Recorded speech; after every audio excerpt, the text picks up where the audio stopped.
अहिलेसम्मको दौरानमा आइपुग्दा साथी टिचरहरूले गर्नुभएको योगदान, साथी टिचरहरूले गर्नुभएको मेहनत परिश्रम प्रति म उच्च सम्मान गर्छु, हार्दिक सेल्युट गर्छु, हार्दिक बधाई धन्यवाद दिन चाहन्छु।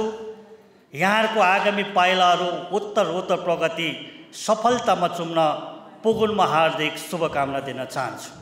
साथी टिचरहरूप्रति हार्दिक बधाई छ।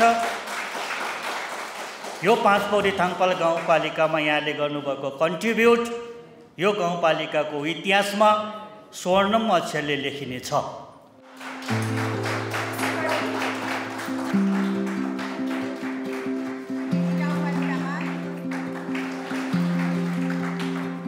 साथी शिक्षक नामको बारेमा थोरै भन्न चाहे। साथी जस्तो शिक्षक भनेर हामीले साथी शिक्षक नाम राखेका छौँ। त्यही भएर साथी शिक्षकहरूले विद्यार्थीहरूलाई साथीको रूपमा व्यवहार गरेर भएर वातावरण बनाएर सिकाउने शिक्षकलाई हामीले साथी शिक्षक भन्छौँ।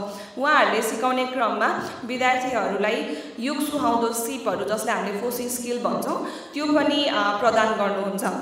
मेरो 2 वर्षको यात्राको कुरा गर्नुपर्दाखेरि यो यात्रा साँच्चैमै अनौठो, अदम्य र एकदमै अद्भुत छ। तपाईको जर्नीलाई तपाईँ आज जहाँ हुनुहुन्छ मेरो ठाउँसम्म आउँदाखेरि तपाईको व्यक्तित्व तपाईँ आफैले फरक पाउनुहुनेछ।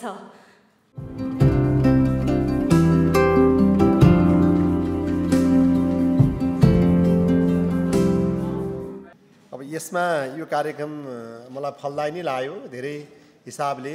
एउटा चाहिँ साथी शिक्षक कस्तो बन्ने भन्ने किसिमले हैन, एउटा चाहिँ मोटिभेटरको रूपमा यहाँहरू अहिले हाम्रो साथी शिक्षक यो कार्यक्रमबाट भर्खरै ग्रेजुएट हुनुभएको एकजना म्यामले, कविता म्याम, उहाँले राख्नुभयो।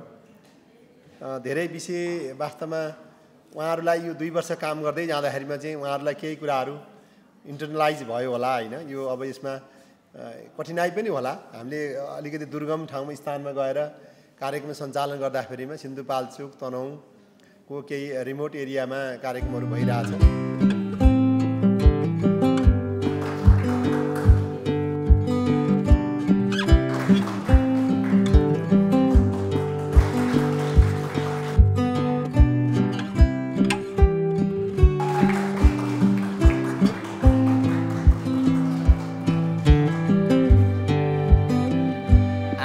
नेपाल सरकारको स्वीकृत दरबन्दीमै कार्यरत शिक्षकहरू पनि लामो समय बस्न नमानिरहेकै सन्दर्भमा साथीहरूले त्यहाँ बसेर जुन सङ्घर्ष गरिरहनु भएको छ, त्यहाँ चेतनाको दियो बाल्नको लागि, भाइ बहिनीहरूको भविष्यको रेखा कोर्नको लागि जुन मेहनत गरिरहनु भएको छ, यो मेहनतको हामी उच्च प्रशंसा गर्न चाहन्छौँ। आज नेपालको शैक्षिक अवस्था विकराल बन्दै गइरहेको छ। तपाईहरुको गाउँ-गाउँको सङ्घर्ष आफ्नो ठाउँमा छ, मेहनत आफ्नो ठाउँमा छ, तथापि सामुदायिक विद्यालयहरूको, सामुदायिक शिक्षालयहरूको अवस्था दिनानुदिन गिर्दो अवस्थामा छ।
तपाईहरु यहाँ जब गर्न आउनु भएको हैन, यो त सुरुमै तपाईले एप्लिकेसन भर्दाखेरि नै त्यहाँ खुलाएको हुन्छ। You here to make change, you here to make a difference and you are making a difference. अर्को छ स्कुल्सहरु, विद्यालयहरु।